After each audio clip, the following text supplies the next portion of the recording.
Well, aloha and good afternoon on a damp winter's day in somewhere in West Oxfordshire. I thought today that I would talk about finding the divine in the mundane. It's a question that sometimes comes up, actually it comes up quite often with clients. They want to find more ways to explore the divine. And it's something that came up. I was coaching on a retreat over the weekend, and it wasn't my retreat. I was coaching for somebody else, and this was one of the topics that they were talking about, finding the divine in the mundane.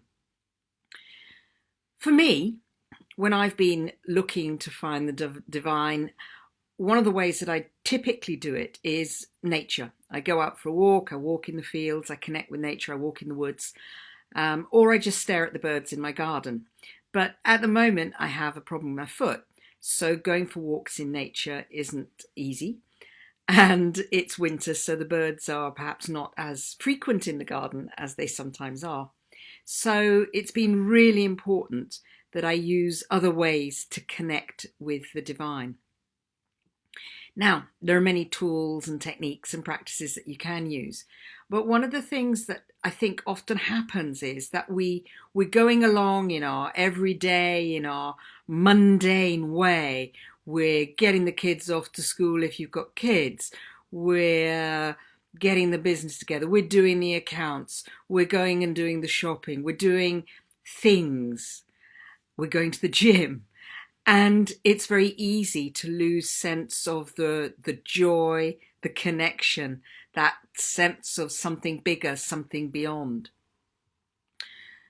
When you go out in nature, it's easy. You hear the birds, you think about the wonder of creation. But when you're just pootling about your home or down the supermarket, it can be quite difficult. Back in the day, when I wanted to go around the world for my 40th birthday, I decided to get some back pocket skills, and one of the back pocket skills I decided to get was massage. So I trained as a massage therapist, and as part and parcel of that, I had to learn physiology and anatomy. And the more I studied anatomy and physiology, the more amazed I became by the design of the human body. Looking back, I think maybe that was the very start of my journey back towards more of a spirituality, more of a sense of faith.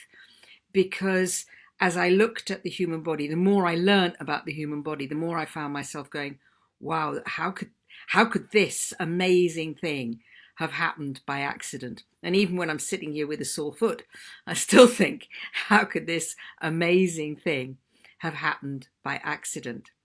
So for me, some of the discovery of the divine is actually in my own physical creation, my own body, the amazingness of just how how my hand works, or how my foot works, how the muscles work. It's just extraordinary.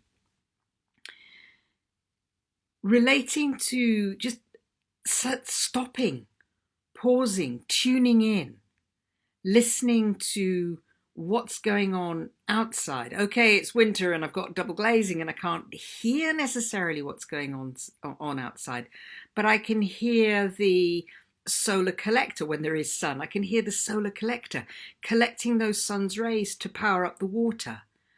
I can hear cars in the road, and the sound of the cars tells me whether it's raining or whether it's sunny. I can smell different smells. I might buy flowers, or I might bring something into the house. I love the scent of rose. So I use rose water. I put rose water on my face, rose water in my body. So these little things that are there to celebrate and embrace.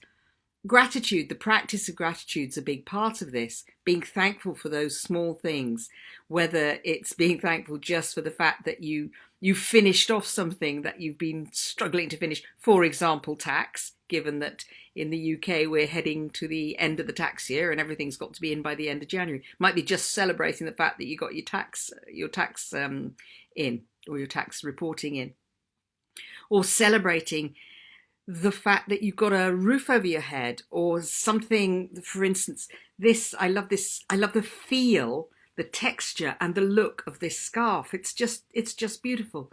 And somebody made this, even if it was made on a machine, somebody designed the machines that it was made on. Somebody came up with the blend of the colors. There are extraordinary things to be had. Food, great place to find the mundane, the connection with the divine through the mundane. When you're very conscious with your food, there's this tantric practice where you take a piece of food, like a piece of chocolate, for example, and run it round your lips and taste it and smell it and then put it into your mouth so you totally experience it. Going outside and just even if you're not in a wood or a forest, but just going outside and listening and smelling. What do you smell? What do you see? Sometimes it's the difference in colour. If there's a very blue sky, it might be the amazingness of the blue sky. Or it might be on a grey day, the extraordinary way that the grey kind of blends with the scenery. What do you see? What do you hear? What do you feel? What do you smell? What do you taste? What's going on? Connecting, really, really connecting with your senses at the deepest possible level in terms of whatever it is that you're experiencing. Staring at something. I haven't got it by me, but I recently bought myself a new mug. And it's, in some ways, it's a boring mug. It's a white mug with a metallic handle, and it's bone china. And when you look at it, if you hold it to the light, you can actually see all the way through. It was in a sale, and that was great as well, but you can actually see all the way through. That is so amazing that you can see through something solid like china and see the liquid inside the mug. It's extraordinary. So find the extraordinary in the everyday. Find the joy in the everyday. Because the more you find the joy in the everyday, the more you get more joy in your life as a whole. And the more you start to connect with that sense of something bigger, whether it's source, God, the universe, the divine, whatever that something bigger is, starting to connect with that something bigger just through those little moments and spaces in everyday experience. I hope this has been useful and interesting for you, and look forward to talking to you again very soon. If you want to get in touch, either the Facebook group, Secret Art of Huna, that's the Facebook page, or the Facebook group, Secret Art of Huna for Powerful Transformation, or you can find me on the website, secretartofhuna.com, where you can download the free meditation, or if you want to, go to /diary and you can book a call with me. So look forward to talking to you very soon. Bye.